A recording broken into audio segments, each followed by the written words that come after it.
Welcome to Bucket List Careers, the podcast. I'm Krista Laurie. So today in the studio, we have Christy Counts. She is founder and president of a New York winery that is called Neverstill Wines. Thanks for coming in, Christy. Absolutely. This is so fun. It is great. Obviously, I want to tell everybody right off the bat that I know you through my cousin Kira, because I know she's listening right now. And those are my favorite guests because I've known you for a while. I've known you always to be someone with a lot of confidence and a lot of ambition, but this new business of yours, which you launched in 24, is so exciting, and it is a pivot. So I'm like, got to get her on the podcast. Let's do this. So tell me, we'll dial it back a bit. What you started out with was very different, animal welfare. So let's talk about your evolution to where you are now. Right. So when I was a small girl, I was very obsessed with animals. Like a lot of them are. Did you always have them in the home? Like I did, but not because my parents allowed it. Because I snuck them in through the back doors, through the garage, kept them in the bathtubs. I always snuck animals everywhere. When I went to boarding school, I went and adopted a dog on a day that we got out, and I snuck the dog in the dorm room, and I kept it in the dorm room for a couple weeks before I got caught. In college, I went and adopted a cat, kept it in the dorm room in college until I got caught. Yeah. Okay. So we see the pattern. Yes. But tell me what you specifically started out doing. I mean, this is a lifelong career that you had actually in helping out animals. Where did it start? So it started out with when I was young, I used to have this habit of having the babysitter take me to the local animal shelters in Oklahoma. At that time, the shelters were huge, enormous, and they were very high kill. 90% of the animals that went to the shelters were euthanized. There was no safety net programs. So I really became enthralled with their stories, the individual stories of these animals that were in these shelters, and my dream of someday helping them. Yeah. And so a lot of my activities in the years moving forward were very much focused on giving myself the skill sets in order to go back to Oklahoma, which I did, and help those animals. And in that vein, what I did is I went back to the Oklahoma City Animal Shelter in the early 30s and started working at the Oklahoma City Animal Shelter and worked in conjunction with some other community leaders to have Oklahoma City have the goal of going no-kill. And we worked together for 15 years to do just that. So in that time period, I founded the Oklahoma Humane Society, which partnered with the Oklahoma City Animal Shelter, and we kind of all together led Oklahoma City to a much more humane community. Well, that's amazing. Good for you. Was there not enough going on at that time in terms of protecting these animals compared to other states? You're right, not in Oklahoma. Yeah. And a lot of that had to do with there was actually a vacuum because there wasn't a private organization that was well-funded and well-supported by community activists, whereas most other peer cities had that and Oklahoma didn't. So I was like, well, let's get one started. And so that's what we did. That's important work. And then tell me about the Right Horse Initiative, which you founded. Yeah, so I moved on from the Oklahoma Humane Society and started working with a philanthropist for a national foundation, a private foundation. And in that, we decided to start something called the Watershed Animal Fund, which was a national animal welfare organization. And in that, we started the Right Horse Initiative. And that was a national public-private partnership where we also partnered with industry and groups all around the entire country to collaborate in order to put an end to horse slaughter, which is another major issue here in this country. And so I worked very hard on that, and we made a lot of headway, a lot of really positive, great things came out of that. And ultimately, the ASPCA acquired that, and now they run the Right Horse Initiative. So that's all really rewarding work. But you have said to me, and you have 3 children, and you are balancing all of that. But you have said to me that being in that space, animal welfare, it was draining emotionally. It was hard. Yes, it really is. It's a very emotional place to be. There's a lot of sadness. There's a lot of darkness. And it's hard not to bring it home. But I think you have to create a really tough exterior in order to be successful and to have impact. And a lot of people in my peers, I saw it take them down. And at some point, you kind of maybe need to take a break and step back. And that's kind of how I pivoted to where I am today. Right. So let's talk about, you were, I guess, 48 years old when you decided you wanted to move into this space, but you always had a passion for wine. I think you said since you were 22 years old. So why at that point were you ready? And was there an aha moment? I always knew I wanted to have a winery. I have no idea why, but there was something so special to me about wine in particular, because for me, it is a vessel for connection. And whether it's a happy time or a sad time all these amazing moments in our life, wine is cross-cultural. It crosses all boundaries. It crosses languages. And it's there in so many points of major connection. Yeah. And that is something that's really important to me. And so I love the experience of sitting down with someone and sharing a glass of wine or sharing a bottle of wine and sharing stories and having that connection. And so that's what always really captured me as so special about the wine business. And then when you tie that into an actual vineyard and the story behind the land and the culture and the people that work in it and what happened in the weather patterns that year, and that every single vintage is different and unique, that became such a magical story for me and a really important way to be part of the planet and the earth and just like the human bond. And so I really loved that from an early age and decided that that was going to be what I was going to do at this point in life. Wow. So it came to fruition, but I know we're always into the Californian wines and spending a lot of time out there. You decided to shift to doing this locally in New York. Was that climate-based? Tell me a little bit about that, and then how you chose, I think you're in Hudson, New York, how you chose your location. Let's talk about origins. Yeah, so as you know, we were very focused on going to California. And actively looking, even 4 years ago, at places and vineyards out in California in which to start this project. But because we kept running against things like fires or smoke taint and the droughts that were happening, and the California wine region is really struggling, and I don't see that changing. At the same time that we were experiencing those struggles, I was also exploring the New York wine region.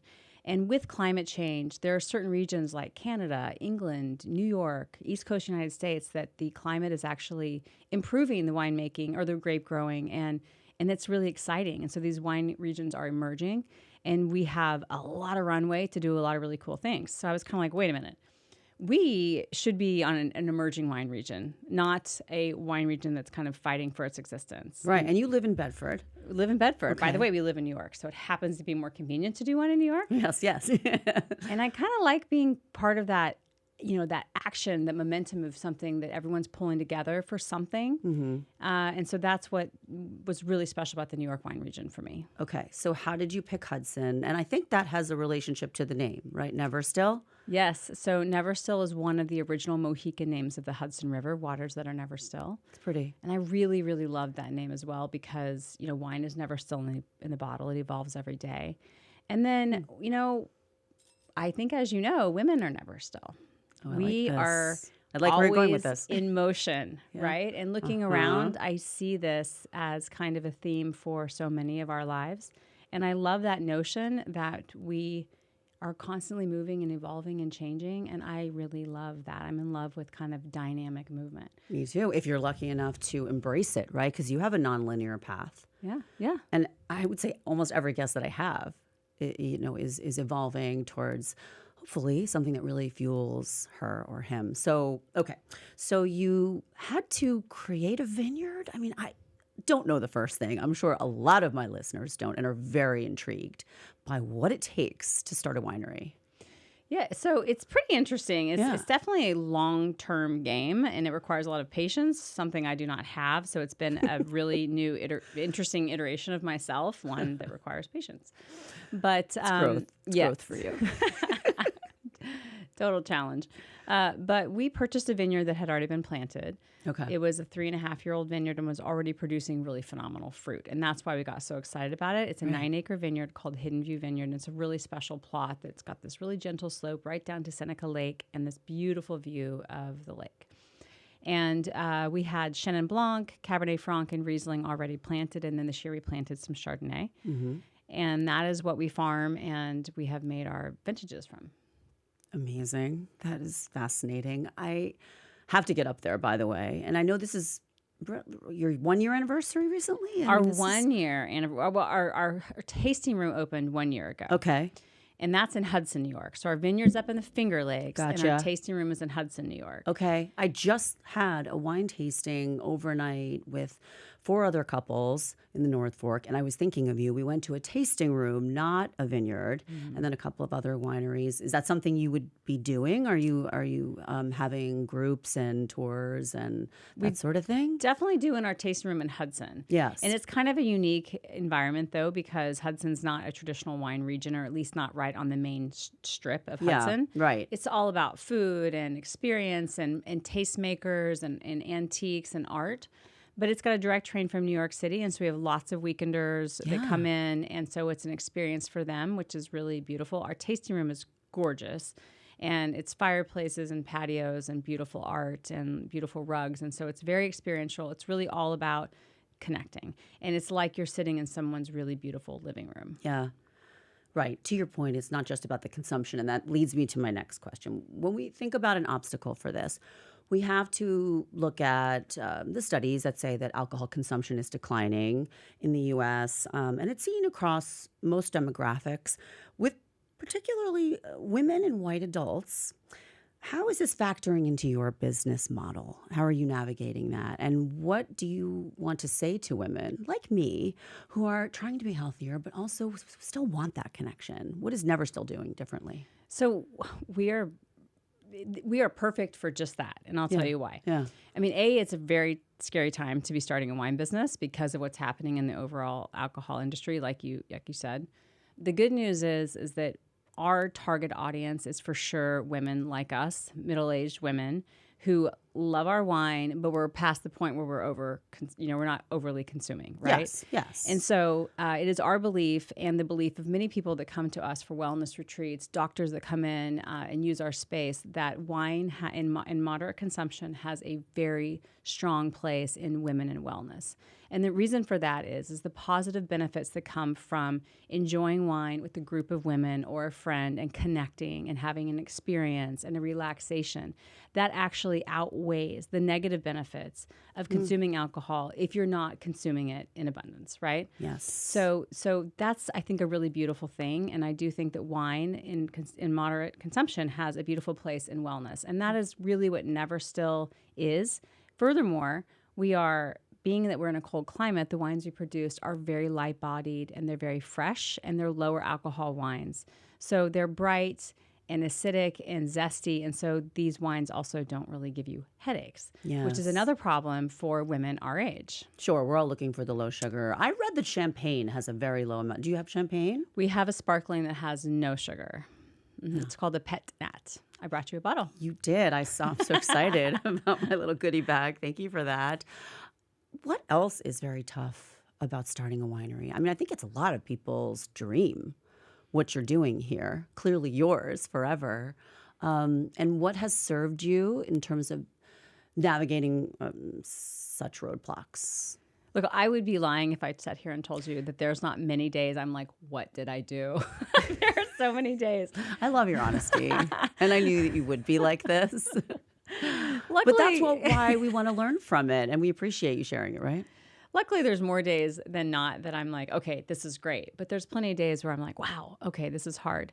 But what's hard? What is it? I think that the difficulty is, first of all, this is a whole new industry for me. So this was a heavy lift. Yes. Now, we hired a very experienced team, so we have a really high quality product, and that was really important to me from the beginning. Yeah. When you say we, are you Well, the sole my husband, founder? I am the he's your owner. partner. I'm the majority owner. My husband's my partner. Gotcha. But we took the branding, the marketing, the team building very seriously. I want to make sure that if we're going to do something at this point in life, that we do it right.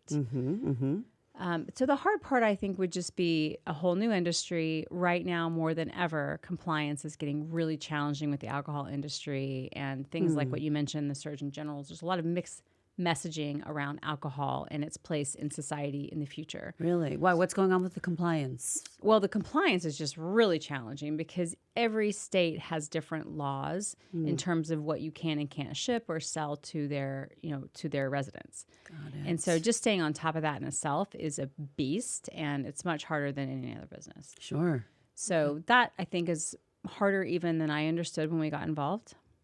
And then, also we did this in a whole new town. I was not a resident of Hudson and I was not a resident of the Finger Lakes. So we started, we bought a vineyard in the Finger Lakes and we built a new building or renovated a building in Hudson. Yes. In two new communities that I did not have a network in. Sure. And networks are so important. I do see you collaborating a lot on social media. Did you do something with Graze recently? Yes. Because that founder was on my podcast as well. So how does that help in terms of your marketing without having to, without the big spend?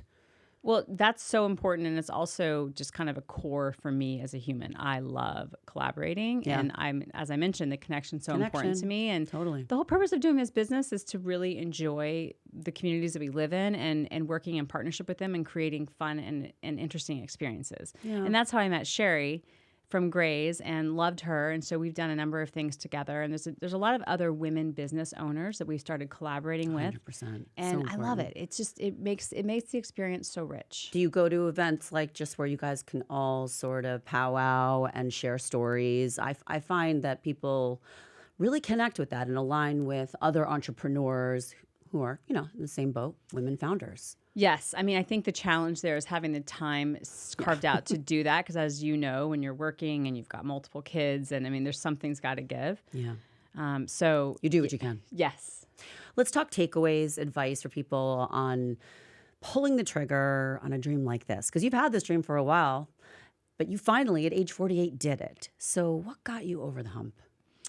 I mean, I don't know if it's like the best thing ever, but I love change. I thrive on change. I really like being uncomfortable. That's a weird thing to say, but I like getting in and figuring out something that I know nothing about. And then to me, the real challenge is staying interested once I figured it out. Right. That to me is the real challenge. I haven't yet figured this out, so there's no risk of me going anywhere. Well, that's the fun of it, but you're right. The discomfort is pushing you. Yeah. And if you're not afraid of that, I think that that's going to equal growth. I mean, you did say that you laid out your purpose for each chapter of your life, and then you took the actions necessary to achieve them. And there was always a bit of risk, but obviously it's worth it. You have one life to live. Do you believe you found your professional purpose? Oh, that's such a great question. I don't know that some people may have just one purpose, but I think I have a lot of purposes in this life, and I don't think that this is the final one. Love I think this is a great chapter right now, and I think it will open other doors and more opportunities, and we'll just see where it goes. It's just exciting. Yeah. All right, so let's send people online. Tell me all that good stuff. Website, Instagram. Where are you most active? Instagram for sure. Yeah. That's our most active. Our website's neverstillwines.com. Our Instagram is neverstillwines. What's your favorite wine, by the way? Oh my gosh, that is just like asking me who's my favorite child, which I do have one, but it changes all the time. Like you probably Don't you know do that too. book? You're all my favorites. I read it to them. That's that's what I'm telling them. They're all my favorites. No, I'm kidding. So you don't have one favorite changes. wine as of right now. It changes, and I like them all, but I like them all at different times. Right this second, I'm still crushing on our rosé, which is sold out. Okay. There you go. But our new Cab Franc is baller. Really? All right. I have to try. Well, thank you so much. Christy Counts, Neverstill founder and all-around awesome person. Thank you for coming in and being honest and open about your journey. We learned a lot, and we'll be following. Thank you for having me. So much fun. And thanks for being with me here on Bucket List Careers. I'm Krista Laurie. Be sure to follow us on all the social platforms at Bucket List Careers. Until the next episode, be well.